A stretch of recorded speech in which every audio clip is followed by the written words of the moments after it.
বাংলাদেশ ক্রিকেটে জন্ম নিল এক নতুন সূর্য।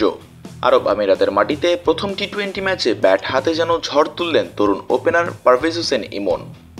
মাত্র 22 বছর 329 দিন বয়সে আন্তর্জাতিক টি-20তে নিজের প্রথম সেঞ্চুরি তুলে নিয়ে দেশের ইতিহাসে দ্বিতীয় বাংলাদেশি হিসেবে নাম লেখালেন ইমন।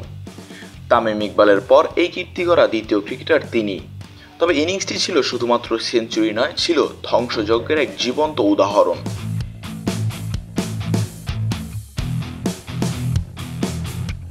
ইমনের এই ইনিংসের মধ্য দিয়ে ভাঙল একাধিক রেকর্ড। সবচেয়ে বড় কথা, বাংলাদেশ দলের ইতিহাসে টি-20 ফরম্যাটে এক ইনিংসে সর্বোচ্চ ছক্কা মারার রেকর্ড এখন তার দখলে। এর আগে সব ছাপিয়ে 9টি ছক্কার ঝড় তুলেছেন তিনি, যা বাংলাদেশি ব্যাটসম্যানদের মধ্যে এককভাবে সর্বোচ্চ।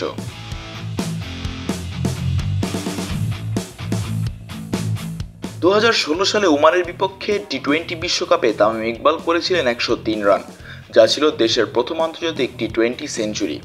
দীর্ঘ 8 বছর পর সেই রেকর্ডের পাশে যোগ হল আরেকটি নাম, পারভেজ হোসেন ইমন। তবে ইমন শুধু সেঞ্চুরি করেই থেমে থাকেননি, বরং আরও কিছু অসাধারণ রেকর্ড গড়ে নিজের নামকে ইতিহাসে স্থায়ীভাবে বসিয়ে দিয়েছেন।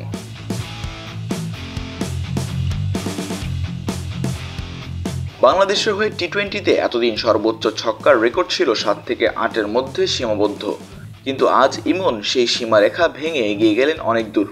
9টি বিশাল ছক্কা হাঁকিয়ে একাই যেন ম্যাচের মোড় ঘুরিয়ে দেন তিনি।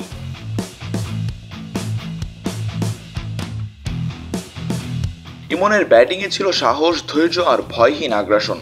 নতুন প্রজন্মের ক্রিকেটারদের মধ্যে এমন আত্মবিশ্বাস সত্যিই বিরল, আর এমন পারফরম্যান্স প্রমাণ করে ভবিষ্যতে বাংলাদেশ ক্রিকেট দলের অন্যতম ভরসা হয়ে উঠতে যাচ্ছেন এই বাঁহাতি ওপেনার।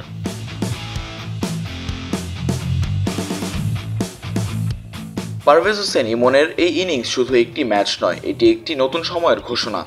বাংলাদেশের টি-20 ক্রিকেটে যে পাওয়ার হিটার ঘাটতি নিয়ে এত আলোচনা ছিল, সেখানে ইমনের আবির্ভাব যেন এক নতুন আশার আলো। তার এই ইনিংস কেবল রেকর্ড নয়, এটি একটি বার্তা। বাংলাদেশ ক্রিকেট বদলাচ্ছে, তরুণরা জেগে উঠছে।